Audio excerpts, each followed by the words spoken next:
I am a 26-year-old man who works full-time as a driving instructor. Due to the location of my school, the majority of the people I work with are from a rehabilitation centre next door. Unfortunately, this has caused a problem with my aunt regarding her disabled son, who is 14 years old and attends a day program at the centre. The issue started a month ago when I picked up the Mustang I had pre-ordered from a dealership. Upon seeing it, my aunt began asking if I could take her son for a ride in it. No matter how many times I told her no, she refused to accept it and would try to guilt-trip me. Things reached a peak this week when I bluntly told her that I work 50 hours a week and don't have time for her behaviour. When she kept pushing, I snapped and told her that her son is the last person I want near my car. I then went on to explain all the reasons why he would never be allowed to ride in my car. These reasons include that he can't control his bladder/bowels and that his stimming may break things. Telling her all of this only made things worse, as she became even more upset and persistent with me. I had no choice but to cut off contact with her, but it only made things worse. Now, several other family members from her side are coming after me over all of this. I don't believe that I am the jerk in this situation, but I would like an outside opinion. Am I the jerk? Now, for a few comments before the update. Comment 1. Does this kid have some kind of huge, violent flailing as a stim? I'm really baffled as to how his stimming would break something in the car. Edit. Not the idiot. That sort of violent action isn't easy to accommodate. I'm not used to seeing that sort of thing referred to as stimming, which is why I asked. It's more commonly called self-harm, for the head banging or destructive behaviour for the kicking. Stimming is usually things like hand flapping, echolalia, rubbing interesting, enjoyable textures, etc. Driving someone, especially an older kid or adult, with those behaviours when you're not accustomed to them could be dangerous in and of itself. Distraction of the driver, risk of injury, maybe actually making contact with the driver or the gear shifter, etc. It's less dangerous with smaller kids who have smaller bodies and are in car seats, because the area they can affect is smaller, especially with more restrictive enclosing car seats, but you still have the risk of driver distraction. Comment 2. Not the idiot, her son is not owed a ride in your new car. No matter how many times I would tell her no, she refused to accept it and would try to guilt-trip me. Sometimes people are just really dense and push and push and push until being overly direct and blunt just bubbles out. I'm also guessing that if her son damaged something, she would also be the type to make excuses and not want to pay to have it fixed. Please stand firm on this. You have every right to want to protect an expensive item from getting damaged by a child who you don't trust to not damage it. That's reasonable. One additional thought. Maybe you should have told her yes, as long as she was willing to put a $2,000 deposit down first to cover any potential damages. My guess is that would have shut her up quickly. We both know that she is well aware how capable he is of damaging things, but will willingly minimize it when it doesn't belong to her. Comment 3. Not the idiot. If he can't control his bladder bowels and he makes uncontrollable sudden movements, I can't imagine a sports car is comfortable for him to be in either. And you shouldn't have to accept the risk of piss and shoot in your car. He might be very excited or even stressed out in your new car, so who knows, the risk of him having an accident might be higher, and in a car you can't just get up from the seat to go to a toilet or a changing facility. You might be miles away from a place where he could get changed. Not the idiot. Unfortunately, an expensive sports car is not a suitable environment for your cousin. Now for the update. So just when I thought things couldn't possibly get any worse, they did. The proverbial crap hit the fan in a way that I could never have predicted. About a week after I cut ties with my aunt, I received a notice from her attorney. She was looking to sue me for discrimination against a disabled child, stating that my refusal to let her son in my car was against the law. I tried explaining that it was my personal car and not part of the driving school, but her lawyer insisted that we go to court. Meanwhile, my job at the rehabilitation centre took an unexpected hit. The management heard about my family drama and started questioning my abilities to teach disabled individuals. They were worried about a possible PR nightmare if my aunt decided to take her crusade to social media. So to avoid any potential backlash, they put me on an indefinite leave, and I have a feeling they are planning on replacing me permanently. While all of this was brewing, my cousin took it upon himself to break into my garage. He decided he wanted to ride in my Mustang, whether I gave him permission or not. He somehow managed to start the car but couldn't control it and crashed it through the garage door, causing a whole lot of damage. The cops called me in the middle of the night and I found my beloved car in ruins. As if that wasn't enough, my other family members decided to add to the chaos. My uncle, my aunt's husband, confronted me at a family gathering. He was furious about my behaviour towards his wife and son and demanded that I apologise. When I refused, he did what any rational person would do. He threw a punch at me. I dodged and the punch landed on another cousin who was unlucky enough to be standing behind me. That turned a quiet family gathering into a full-blown brawl. So here I am, jobless, carless, dealing with a lawsuit, a broken nose, courtesy of a punch from a different cousin, and an estranged family. All because I didn't want to risk my car and job trying to accommodate my disabled cousin. Could things get any worse? Let's hope not. Now for the comments. 1. Not the idiot. You severed ties with your aunt for reasons that were not specified, but we must assume were significant for you to do so. The lawsuit seems more like a retaliation tactic than a legitimate claim of discrimination. You working at a rehab centre does not automatically make you liable for any perceived discrimination towards a disabled child. As for your cousin, he's the one who should be held accountable for breaking into your garage and wrecking your car, not you. 2. Everyone sucks here. While your aunt and cousin definitely crossed several lines, you could have handled the situation more maturely. The physical altercation with your uncle only escalated the situation and reflects badly on you. You could have tried to explain your side of the story calmly, or even removed yourself from the situation entirely to avoid any further conflict. 3. You're the idiot in the situation with your uncle. It was a family gathering, and regardless of the tension, resorting to physical violence is never the answer. You should have taken the high road, kept your calm and avoided the confrontation. However, you're not the jerk for losing your job due to a baseless lawsuit or for your cousin's reckless actions. This seems like a messy family situation, but you should strive to maintain your dignity and handle things in a more composed fashion. Now, for the next story. Last weekend, one of my friends organised a group of people to go do fall things. We rented a van and went to a few breweries/wineries. When we got back, we stopped at a pub to hang a bit before going home. There were about 12 of us, so they seated us at a table. People ordered food and drinks. When the check came, one of the guys quickly gave his card, and after signing, looked around and said, "Okay, everyone, Venmo me $45. This threw me off because many people had ordered meals, sides, drinks and shots. I had ordered a Diet Coke. I had to drive 1.5 hours home and shared an appetizer with my husband. I asked if we could each Venmo him for what we ordered, and he seemed annoyed. He sent everyone a pic of the receipt and had everyone Venmo him for what they got. For context, I'm fine splitting the bill evenly when everyone orders roughly the same thing. But also, if I ever put my card down, I always ask everyone if they want to split it evenly or not just assume. My husband thinks I'm being cheap and should have just split the bill evenly with everyone. I know I'm more money conscious than others, so I'm wondering, am I the a-hole? ETA. We were expected to pay $90, including tax and tip, for me and my husband, since my husband did have a drink and a shot in addition to what I had. Our actual total we ended up paying came out to $53, including tax and tip. Now for a few comments before the update. Comment 1. Not the idiot, this is not a "you're cheap", but a "he's greedy". I bet he ate more than $45 worth of food. As a general rule, anyone who offers to pay for the entire table without being asked, and without there being a need, is either 1, covering everyone and being super generous, or 2, pulling some kind of nonsense like this. The only benefit to paying with one tab when everyone was prepared to pay separately, and then doing Venmo after, is to farm credit card benefit points and or try to get your bill free, steal a small amount from everyone at the table. Comment 2. Not the idiot, you aren't cheap. You aren't willing to pay more for others who might take advantage of splitting evenly. Funny thing I saw several times. Those who want to split evenly are usually those who get the most drinks and or our most expensive food.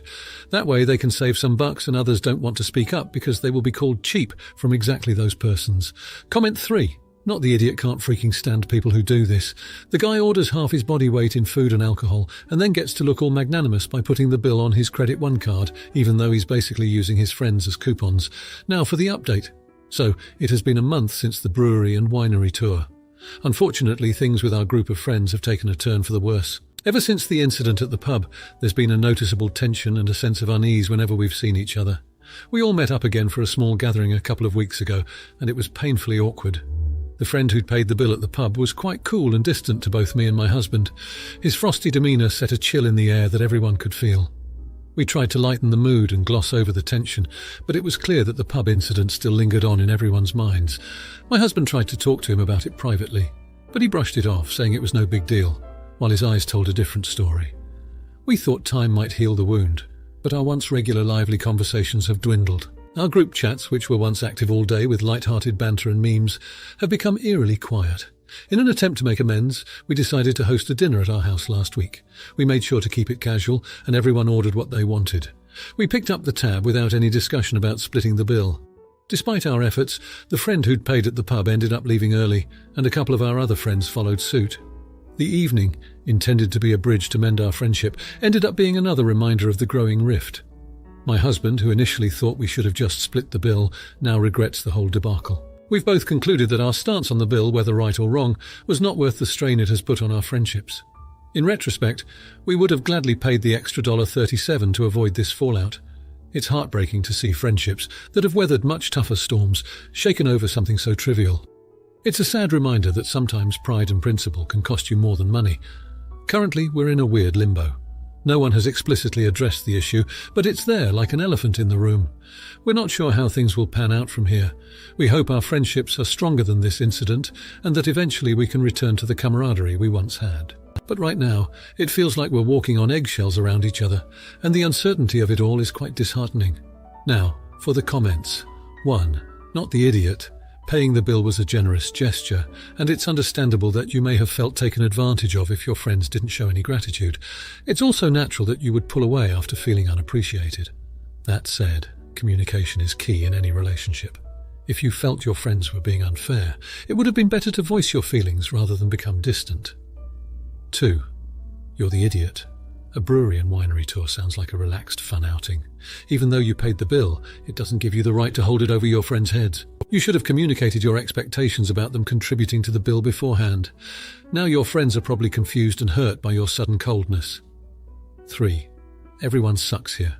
You're allowed to feel hurt if you felt your friends took advantage of your generosity, but the silent treatment never solves anything. On the other hand, your friends should have offered to chip in, or at least thanked you for covering the bill. Regardless, the breakdown in communication is the root of this issue. Everyone needs to sit down and talk things out. Now for the next story. Last year, my husband H and I met my parents, aunt and uncle for Thanksgiving. They had been vacationing together a few days prior. As we were leaving, my aunt, who was visibly upset, pulled me aside. "I need to talk to you. Can you call me in a few days?" I asked if she was okay. She said, "Yes, I just need to ask you something, but not now." When I called to ask what was going on, my aunt said, "I heard something that seems very out of character for you, and I want to see if it's true." Evidently, a few days before Thanksgiving, my parents told her an untrue story about how my current husband and I met. To note, I was separated at the time from my now ex-husband when we met. She explained, according to my parents, "I met H while online soliciting for a proposed threesome with my ex-husband as a last-ditch effort to salvage my then failing marriage. However, during this tryst, H and I supposedly realised we had a connection, which led us to be together, while choosing to dissolve my previous marriage." My parents shared more gross details, but I'll spare you. I was shocked as none of this was true. We met at work through mutual friends, and our romantic relationship developed slowly over a period of time. I had repeatedly told my parents how we met, and even introduced our mutual friends to my parents at our wedding as the ones who got us together. So I FaceTime my parents and ask them why they're lying about us behind our backs. They look me dead in the eyes and say, "Because that's what you told us." Excuse me! When I refuted this, my dad proceeds to get angry at me, saying that I must have amnesia, as my mum stormed off, refusing to discuss the issue. The rest of the call is me sitting in silence while he attempted to gaslight me. I'm dumbfounded. A few days later, I get a call from my cousin. She explains that my dad had told her husband the same story, almost 8 years ago, which they had believed until now. My cousin apologised for not saying anything sooner, but the story made them so uncomfortable they didn't know what to do. H and I wrote my parents an email explaining what we had discovered and asked them some simple questions like, "Why did you make this up? Who else have you told?" etc. We've been emailing back and forth for almost a year and gotten nowhere. Their story keeps changing, the blame keeps shifting, and they have continuously tried to diminish the seriousness of this issue, even saying, "No one thinks any less of you because of it." What? It never happened. Period. The only apology we've gotten is, "We're sorry for upsetting you." You mean you're not sorry for lying about your daughter for 10 years? Most recently, they have almost demanded that we forgive them and move on. Since we haven't forgiven them yet, we're responsible for my mother crying all the time and essentially breaking the family apart. So, am I the idiot for wanting to continue to avoid my parents even though I'm tearing the family apart? Now, for a few comments before the update. Comment 1. What the? I want so badly to believe this is fake, but unfortunately I do know people who would absolutely do this. Well, firstly, they made up the story and got themselves in this whack-ass dilemma, so the responsibility is on them for a start, and who in their right mind makes up stories about their kid soliciting three-ways? Even a grown-up kid. What does H think of all this? Is this on par with your parents' personalities? Can I ask what the hell again? Biggest mystery of all is, how can you possibly be the jerk here? Not the idiot op. I apologise for all the keyboard screaming, but this is just beyond weird or crazy. Comment 2.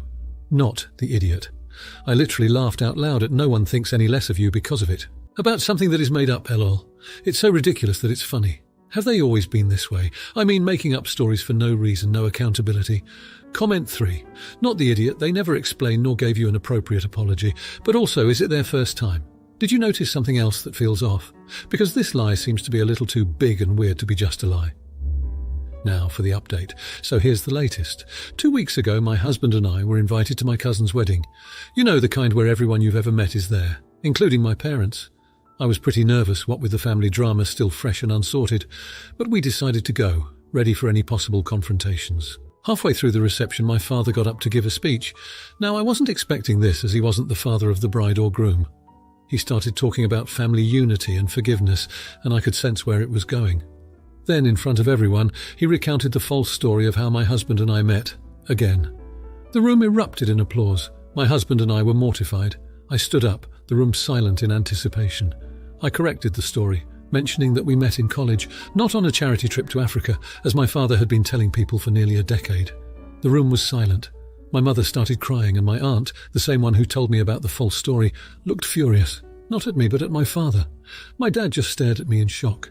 Turns out, my aunt had confronted my parents about the false story before the wedding.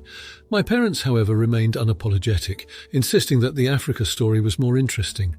My aunt was waiting for me to finally correct them, hence her anger directed at my father. Since then, the family divide has grown. My parents are furious that I humiliated them in public. But something unexpected happened. My aunt, uncle, and a few other family members rallied behind us, saying they've noticed inconsistencies in my parents' stories over the years. Those who believed my parents' version of events are now questioning other stories they've been told. Long story short, my husband and I are still avoiding my parents, but now it feels like we have a supportive faction within the family. It's wild how one lie can cause such an upheaval. I never expected my parents to be this manipulative. We're still figuring out how to navigate this, but at least we're not alone in it. Now, for the comments. 1. Not the idiot. It sounds like your dad did this with full knowledge that the story wasn't true. He tried to perpetuate a lie in front of everyone, and you simply corrected it. Just because he's your father doesn't give him the right to lie about such crucial things. It's a shame that this situation had to be aired out at a wedding, but it's important to keep the integrity of someone's story intact, especially on their wedding day. 2. Everyone sucks here.